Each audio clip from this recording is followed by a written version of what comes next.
आज का बजट मेरे लिए व्यक्तिगत तौर पे बहुत ही एक भावुक क्षण है। हम बड़े आम और साधारण से लोग हैं। हम राजनीतिक परिवारों से नहीं आते। मेरे माँ बाप, दादा दादी, दूर दूर तक रिश्ते में कोई राजनीति में नहीं था और कभी जिंदगी में नहीं सोचा था राजनीति में आएंगे। दिल्ली वालों का बहुत एहसान था कि उन्होंने हमें इतने बड़े पद पे बिठा दिया और इतनी बड़ी जिम्मेदारी दे दी। मैं हमेशा ही कहता हूं कि दिल्ली वालों का ये एहसान मैं 7 जन्म में भी पूरा नहीं कर सकता। जब से सरकार बनी है दिल्ली में, हमने कभी भी इसको राजनीति या सरकारी कामकाज के दृष्टि से नहीं देखा। जैसे मेरा अपना परिवार है, मेरे माता पिता मेरे साथ रहते हैं, मेरे बच्चे हैं, मेरी पत्नी है। मैं जैसे अपने परिवार का ख्याल रखता हूं, ऐसे ही मैंने कोशिश की है कि दिल्ली में रहने वाले हर परिवार का हिस्सा बनके, चाहे उनका भाई बनके, चाहे उनका बेटा बनके, उस परिवार का मैं ख्याल रखूं। दिल्ली के जितने बच्चे हैं उनको मैं अपना बच्चा मान के उनको अच्छी से अच्छी शिक्षा देने का मैंने कोशिश की है। मेरी कोशिश रही कि जैसी शिक्षा मेरे बच्चों को मिली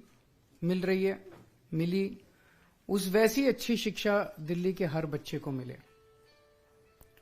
मेरी कोशिश है कि अगर किसी के भी परिवार में दिल्ली में कोई बीमार हो तो पैसे के अभाव में उसका खराब इलाज नहीं होना चाहिए, उसे अच्छे से अच्छा इलाज मिलना चाहिए। तो हर परिवार का मैंने ख्याल रखने की कोशिश की, उनका बड़ा बेटा बनके, उनका भाई बनके। आज दिल्ली की मेरी माताओं के लिए और मेरी बहनों के लिए एक बहुत बड़ा ऐलान किया गया है। ये कोई बहुत छोटी चीज नहीं है। महिला सशक्तिकरण के क्षेत्र में मैं समझता हूं ये दुनिया का सबसे बड़ा कार्यक्रम होगा महिला सशक्तिकरण का। बातें बहुत होती हैं, बातें करना बड़ा आसान है, महिला सशक्तिकरण, लेकिन सशक्तिकरण होगा कैसे? सबसे बड़ा सशक्तिकरण तो होता है जब हाथ में पैसा हो, जेब में पैसा हो। जेब में जब पैसा होता है तो आदमी पावरफुल महसूस करता है, पावर महसूस करता है। तो अगर महिलाओं के हाथ में, उनकी जेब में पैसा डालेंगे तभी तो महिलाएं सशक्तिकरण महसूस करेंगी। जो महिलाएं कमाती नहीं है वो खासकर हमारे समाज के अंदर एक बहुत डिसएडवांटेज्ड पोजीशन में रहती हैं।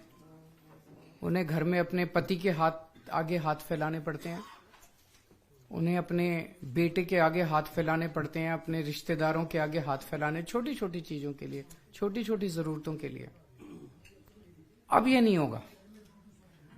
अब दिल्ली में 18 साल से ऊपर की हर महिला के लिए, चाहे वो हमारी छोटी बहन हो, बड़ी बहन हो, चाहे कोई माता हो, हर एक के लिए हर महीने 1000 रुपए का इंतजाम कर दिया। हर महीने उनके अकाउंट में 1000 रुपए जाएंगे। ये बहुत बड़ी बात है और इस पे कई सालों से हम काम कर रहे थे। जाहिर तौर पे इस पे काफी पैसे का खर्च आएगा, लेकिन चूंकि दिल्ली में अब एक बहुत ही ईमानदार सरकार है, एक एक पैसा बचाती है। पहले बिजली फ्री की, पानी फ्री किया, शिक्षा फ्री की, इलाज फ्री किया, तीर्थ यात्रा फ्री की, महिलाओं का सफर फ्री किया। तो पैसा बचा बचा के जनता तक पहुंचाती है। यही पैसा, ऐसा क्यों नहीं हुआ कि पहले क्यों नहीं हुआ, और लोग क्यों नहीं कर रहे हो? क्योंकि वो सारा पैसा पार्टी वाले खा जाते हैं, दूसरी पार्टियों वाले सारा पैसा नेता खा जाते हैं, नेताओं की तरफ जाता है, सारा पैसा नेताओं की जेब में जाता है। दिल्ली में ऐसा नहीं होता। दिल्ली में सारा पैसा, एक एक पैसा बचा के हमने जनता पे खर्च किया है। तो अब वो बचा के इस साल हमारा वो सपना पूरा हुआ जब हम सोच रहे थे कि हर महिला को हम हर महीने 1000 रुपए देंगे। मैं दिल्ली की सभी महिलाओं को बहुत बहुत बधाई देना चाहता हूं। आपका बहुत एहसान है मेरे ऊपर, आपका बहुत आशीर्वाद है मेरे ऊपर। आपसे मुझे कुछ नहीं चाहिए, बस ये आशीर्वाद अपने भाई पे और अपने बेटे पे बनाए रखना। जो महिलाएं 18 साल से ऊपर हैं वो इसके लिए पात्र होंगी। पर वो महिला किसी सरकारी पेंशन की लाभार्थी नहीं होनी चाहिए, सरकारी नौकरी में नहीं होनी चाहिए और इनकम टैक्स पेयर नहीं होनी चाहिए। और इसको व्यवस्था को सिंपल करने के लिए हमने ये भी कर दिया, भाई सेल्फ डिक्लेरेशन दे देना। आप बाद में रैंडम तौर पे कुछ की जांच होती रहेगी, लेकिन सेल्फ डिक्लेरेशन देके आपको ये बेनिफिट शुरू हो जाएगा। तो इस साल अभी चुनाव के बाद जो है वो इसकी प्रक्रिया चालू होगी, फिर इसको हम कैबिनेट में लाके इसको सब करेंगे। तो मैं दिल्ली की महिलाओं को बहुत बहुत बधाई देना चाहता हूं। इससे एक बहुत बड़ी बात होगी, दिल्ली की अर्थव्यवस्था में बहुत बड़ा उछाल आएगा। हमेशा यह देखा गया है कि अगर संपत्ति या दौलत या पैसा कुछ चंद लोगों के हाथ में कॉन्सेंट्रेट हो जाए तो अर्थव्यवस्था का बेड़ा गर्क हो जाता है। पिछले 75 साल में हमने देखा जितनी भी पार्टियों की सरकार आई उनकी एक ही थ्योरी थी, trickle down theory, trickle down economics. उनका ये होता था कि भाई 2-4 परिवारों को सारा पैसा दे दो देश का, वो फिर फैक्ट्री लगाएंगे, फैक्ट्री में सारे मजदूरी करेंगे और उससे देश की तरक्की होगी। उससे देश की तरक्की कभी नहीं होती, दुनिया भर में नहीं हुई। ये जो बॉटम्स अप थ्योरी है, जिसके जरिए आप जनता में, गरीब आदमी के हाथ में जितना पैसा आएगा उतनी तरक्की होगी इकोनॉमी की। गरीब आदमी के हाथ में जब पैसा आता है तो वो मार्केट में जाता है, वो कपड़ा खरीदता है, वो साबुन खरीदता है, वो कंजम्पशन की चीजें खरीदता है, तो इकोनॉमी में डिमांड क्रिएट होती है। जब डिमांड क्रिएट होती है तो नई नई फैक्ट्री लगती हैं, नई नई दुकानें लगती हैं। जब हम दिल्ली में आए थे हमने मिनिमम वेज बढ़ाए थे बहुत ज्यादा। हमने जब बिजली फ्री की, हमने पानी फ्री किया, आम जनता के हाथ में पैसा आया। आज उसी का नतीजा है कि दिल्ली के अंदर सबसे कम महंगाई है और सबसे ज्यादा समृद्धि है पूरे देश के अंदर देखा जाए तो महिलाओं के हाथ में जब पैसा आएगा, मैं समझता हूं वो मार्केट में जाएगी, अपनी मनपसंद की चीजें खरीदेंगी, उससे इकोनॉमी की भी तरक्की होगी। दूसरा, आज का जो बजट था वो राम राज्य की अवधारणा से प्रेरित था। हम अच्छे अस्पताल दे रहे हैं, अच्छे स्कूल बना रहे हैं, सड़कें बना रहे हैं, सब चीजें कर रहे हैं, लेकिन एक चीज की तरफ ध्यान आकर्षित करना चाहता हूं कि दिल्ली के गांव में जो सड़कें हैं वो थोड़ी सी अनदेखी रह गई थी। इस बार उसके लिए हमने अलग से बजट का प्रावधान किया है और दिल्ली के गांव देहात की सड़कों की तरफ ध्यान दिया जाएगा, वहां की सड़कों को, के निर्माण को जोर शोर से कराया जाएगा। अगर कोई प्रश्न है तो। आप ओवरऑल अपने बजट को किस तरीके से देख रहे हैं, क्योंकि राम राज्य थीम तो आपने दी, पर ओवरऑल क्योंकि आतिशी जी का पहला बजट था और मैं आतिशी जी को बहुत बहुत बधाई देना चाहता हूं। 10 में से 15 नंबर दूंगा मैं। बहुत अच्छा बजट था उनका और सारे तबकों का ख्याल रखा गया, सब सेक्टर्स का ख्याल रखा गया।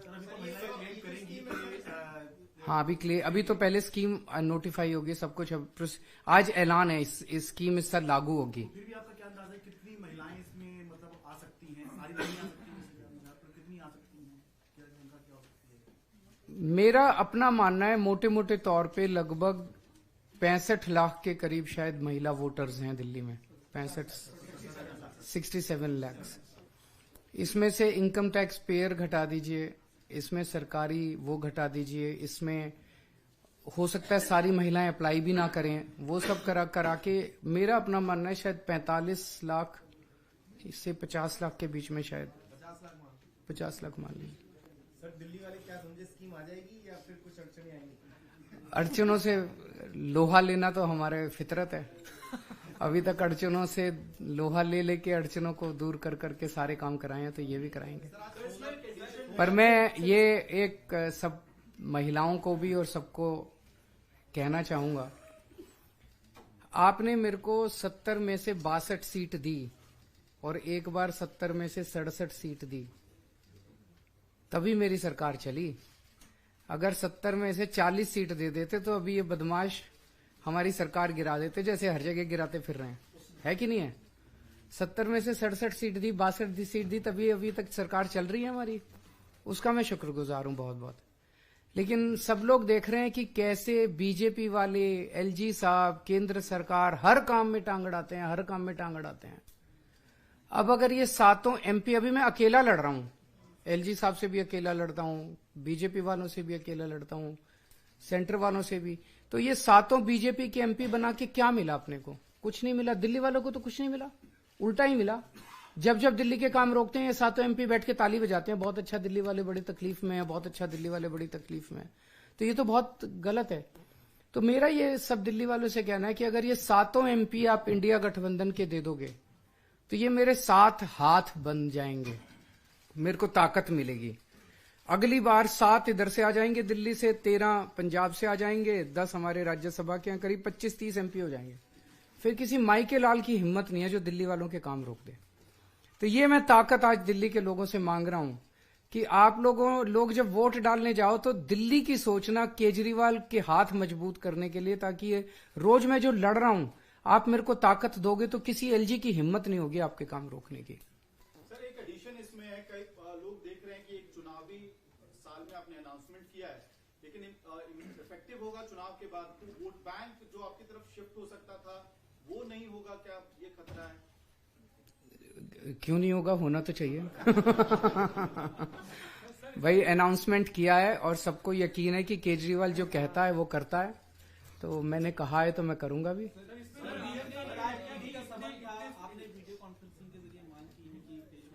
हाँ, मैंने कहा है भाई, मैं हमेशा मेरा स्टैंड ये रहा कि ईडी के जो सम्मन जो आ रहे हैं वो इलीगल हैं, लीगली इनवैलिड हैं। वो क्यों लीगली इनवैलिड हैं, वो लंबे लंबे मैंने चिट्ठी, कई पेज की चिट्ठी उनको लिख के भेजी है कि भाई क्यों लीगली इनवैलिड है। मेरे तो उसका उन्होंने कोई जवाब नहीं दिया, उनको जवाब देना चाहिए था। जो मैंने लीगल आर्ग्यूमेंट्स लिए हैं उन्हीं आर्ग्यूमेंट्स के आधार पे दूसरे केसेस में ईडी के सम्मन्स को क्वैश कर दिया हाई कोर्ट्स ने। तो अगर उन केसेस में क्वैश किया तो इधर भी ये इनवैलिड हो गया, लेकिन वो नहीं माने, बस सम्मन पे सम्मन। फिर मैंने पिछली बार 2-3 सम्मन के पहले लिखा था मेरा विधानसभा का सत्र चल रहा, बजट सेशन में नहीं आ सकता, तो वो जानबूझ के ऐसी डेट्स पे दे रहे हैं। जैसे पिछली डेट पे दिया, उस दिन मुझे एलजी के अभिभाषण के प्रस्ताव पे मुझे असेंबली में बोलना था, उस डेट को दिया। आज की डेट दी, आज हमारा बजट सत्र था। अब मैंने उनको कहा है भाई, हालांकि मैं आपके सम्मन को इलीगल मानता हूं, लेकिन आपके प्रश्नों के सारे जवाब देने को मैं तैयार हूं, क्योंकि हमने कोई गलत काम किया नहीं, कुछ छुपा नहीं रहे। तो आप मेरे से प्रश्न पूछ लो, वीडियो कॉन्फ्रेंसिंग के जरिए पूछ लो। कानून में लिखा है कि ईडी की प्रोसीडिंग्स जुडिशियल प्रोसीडिंग्स हैं। जुडिशियल प्रोसीडिंग मतलब ईडी एक कोर्ट की तरह है, न्यायालय की तरह है। और सुप्रीम कोर्ट के ऑर्डर्स अब हैं, कानून बन गया है भाई, किसी भी कोर्ट के अंदर किसी भी पार्टी को वीसी के जरिए प्रेजेंट होने की अलाउड है। तो अगर मैं कह रहा हूं ये मेरा अधिकार है, अगर मैं कह रहा हूं मेरे को वीसी से अलाउ किया जाना चाहिए, तो मैं समझता हूं जरूर वो अलाउ करेंगे वीसी से, और उनके जितने मेरी जानकारी में है मैं सभी प्रश्नों के जवाब दूंगा। ये मैं अभी देख रहा था, मेरी तरफ से कोई ऐसी डिमांड नहीं है। अगर ईडी चाहे तो कर सकती है, मेरे को कोई इस पे आपत्ति नहीं होगी, लेकिन मेरी तरफ से कोई ऐसी डिमांड नहीं है। अगर हो तो मुझे कोई आपत्ति नहीं है।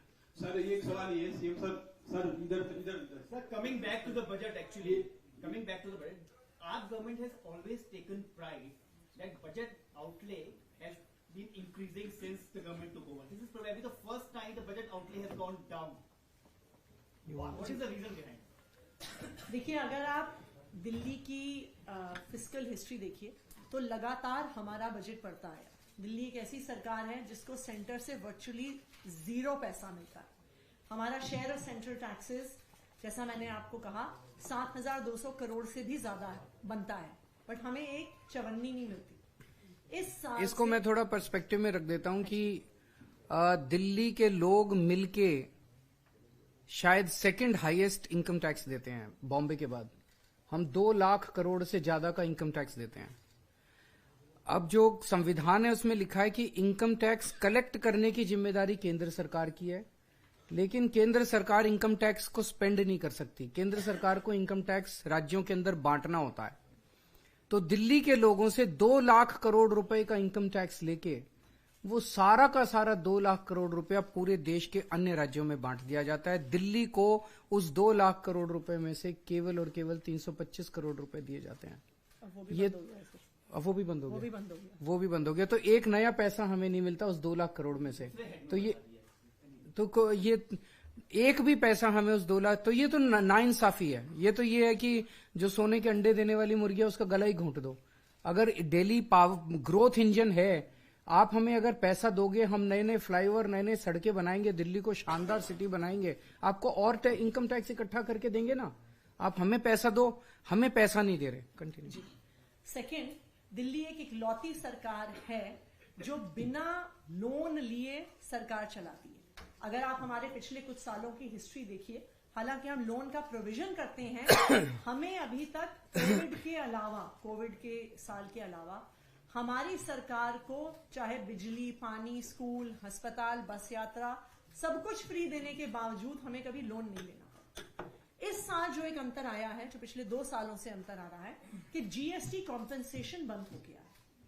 पहले दिल्ली को 10,000 करोड़ जीएसटी कॉम्पेंसेशन मिलता था, उसका लास्ट कॉम्पोनेंट 2-3 हजार करोड़ लास्ट ईयर भी मिला है।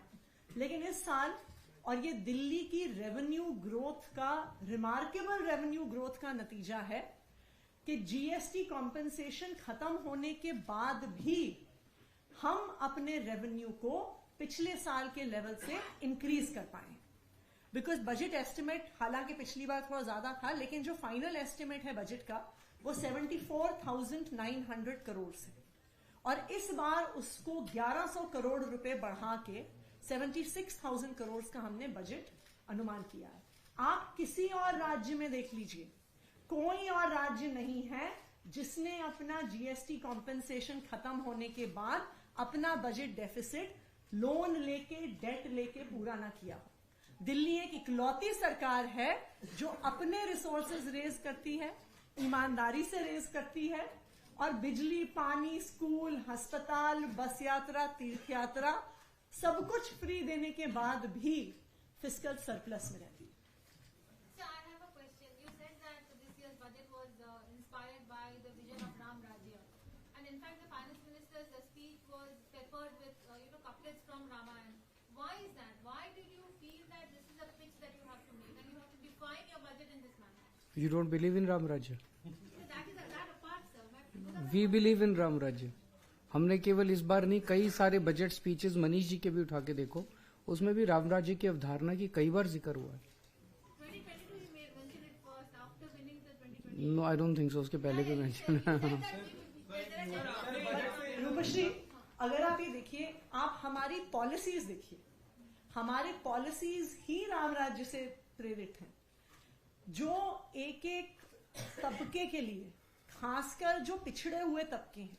देखिए राम राज्य में किस चीज की बात है, जो अभी हमने आज भी कहा, कोई दीन नहीं है, कोई दुखी नहीं है, कोई बीमार नहीं है, सब समृद्ध हैं। तो पिछले 9 साल से हमारी सरकार इसी पे तो काम कर रही है। कोई ऐसी सरकार नहीं होगी जिसने शिक्षा पे इन्वेस्ट किया इतना, कोई ऐसी सरकार नहीं होगी जिसने एजुकेशन पे इन्वेस्ट किया। एक हमारा अचीवमेंट जो हमने आज शेयर किया, जो अक्सर हम उसकी बात नहीं करते हैं, लेकिन हमने मैल नरिशमेंट जिस स्पीड से दिल्ली में कम किया है, खास करके बच्चों में 91% रिडक्शन है। ऐसा नहीं है कि ये स्कीम्स और राज्यों में नहीं चलती हैं, चलती हैं, लेकिन हमारी सरकार में, क्योंकि हमारे लिए एक एक व्यक्ति इंपॉर्टेंट है, हमने बच्चों पे इतना फोकस करके 91% से मैल नरिशमेंट कम कर दिया है। तो हमारी पॉलिसीज ही राम राज्य से प्रेरित हैं, पहले दिन से प्रेरित हैं। उम्मीदवारों को बदल दिया है दिल्ली में, एक को छोड़कर फिलहाल 5 सीटों में से, क्या कहेंगे जिस तरह से चेहरे बदल रही है? भाजपा डर गई है, इसीलिए उनको, मैं कोई बता रहा था कि जहां जहां आम आदमी के कैंडिडेट्स खड़े हुए हैं वहीं बदले हैं, आसाम में भी वहीं बदले हैं जहां 3 हमारे खड़े हुए हैं, यहाँ पे दिल्ली में भी वहीं बदले हैं, सारे हमारे वाले जहां खड़े हुए हैं। अब देखते हैं कुरुक्षेत्र में किसको देते हैं और गुजरात में। Coming back to the budget, budget is not only what you are going to do in the next fiscal, but also the account of what you have done in the past, which you always do. But in the past 2 budgets, you made several announcements, which have not been mentioned this time. How much you have managed to achieve in Rozgar budget? How many jobs you have managed to provide? How many schemes you could manage to implement? Last year you talked about road infrastructure. There is no mention about that. How much work could you do on that front? Can you elaborate on that, please? मैं समझता हूं कि आज आतिशी जी का जो speech है वो 2 भागों में था। First part was not specifically about last year, but the development and improvement that is taken place in Delhi in the last 10 years since we took over. तो 10 साल के अंदर, 10 साल पहले दिल्ली क्या थी और 10 साल के बाद आज दिल्ली क्या है। तो फर्स्ट पार्ट 12:15 बजे तक उनका स्पीच उसी पे था। 12:15 बजे के बाद फिर उन्होंने इस साल का बजट प्रेजेंट किया।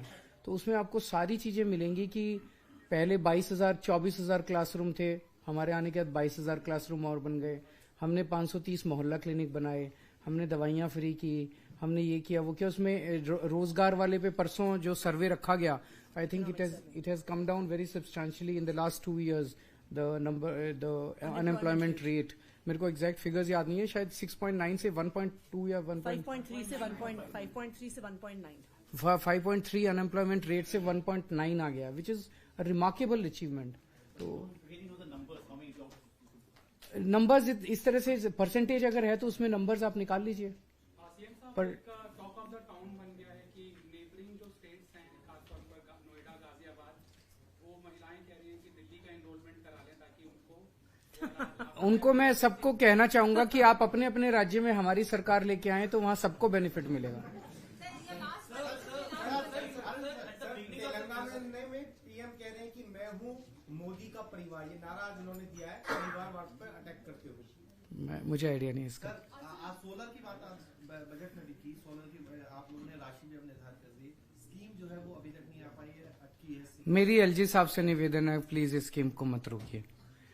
जनता के लिए, देश के लिए स्कीम है, इसमें इन चीजों के अंदर राजनीति नहीं होनी चाहिए, ये सही नहीं है। तो वो स्कीम रोकी उन्होंने। जिस दिन स्कीम आई थी मेरे पास कई फोन आए थे कि बहुत अच्छी स्कीम है, बहुत अच्छी स्कीम है। जिन लोगों के अभी बिजली के बिल जीरो हैं उनके तो जीरो हैं, जिनके बिजली के बिल आते हैं वो भी जीरो हो जाएंगे। तो अच्छी स्कीम है, अच्छा काम तो होना ही चाहिए। कोई लोग ये बता रहे हैं कि हमारी स्कीम कॉपी करके अब सेंट्रल आ रही है, तो सेंटर की पहले आनी चाहिए, हमारी नहीं आनी चाहिए पहले, इसलिए ये विवाद हो रहा है। तो जब तक सेंटर नहीं लाएगा हमारी पास नहीं करेंगे ये।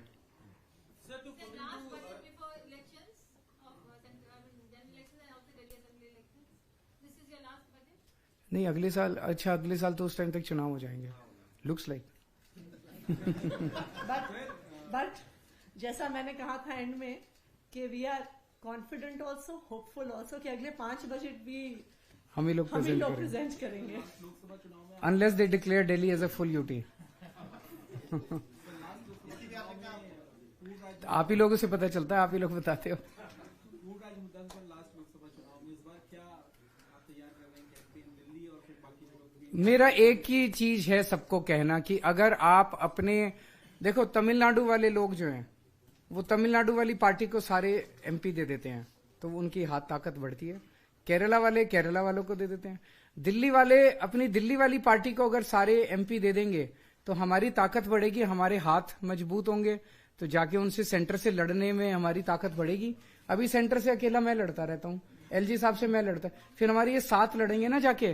तो मेरी दिल्ली के लोगों को ये गुजारिश है कि आप हमारी ताकत बढ़ाओ। जैसे आपने 62 सीट दी, 67 सीट दी, सर माथे पे आपका आशीर्वाद, लेकिन इसमें भी आप हमें ताकत दो ताकि हम इनसे आपके हक ले। मैं ये 7 सीट अपने लिए नहीं मांग रहा, अपने बच्चों के लिए नहीं मांग रहा कि बच्चों को सेटल करना है इसलिए 7 सीट दे दो। आप ही के बच्चों के लिए मांग रहा हूँ, आप ही की खुशहाली के लिए मांग रहा हूँ, आप ही के परिवार के लिए मांग रहा हूँ, दिल्ली के लिए मांग रहा हूँ। आप मेरे हाथ मजबूत करोगे मैं और आपके लिए काम कर पाऊंगा, है ना। सर मैनिफेस्टो मिलके आएगा क्या 7 सीटों के लिए आम आदमी पार्टी और कांग्रेस का? मेरे को इसका कांग्रेस का ज्यादा आइडिया नहीं है।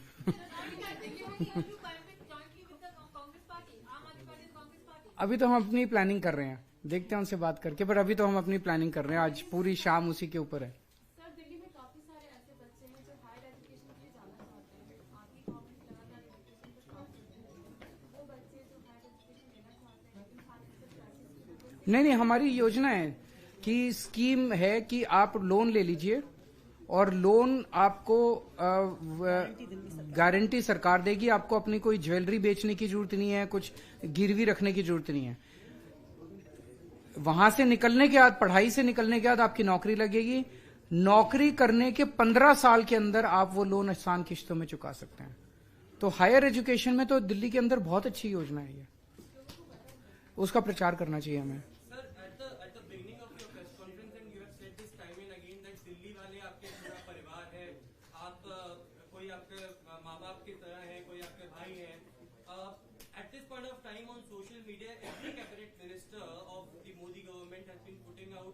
Modi ka parivar in their bracket as they call it कि हम I have no idea. Someone asked this question just now. I have no idea about this. I have not seen this. किसको परिवार मानते हैं sir? वो मोदी का परिवार मान रहे हैं, बीजेपी वो शायद अपने कैबिनेट मिनिस्टर्स को अपना परिवार मानते हैं. मैं दिल्ली के 2 करोड़ लोगों को अपना परिवार मानता हूँ.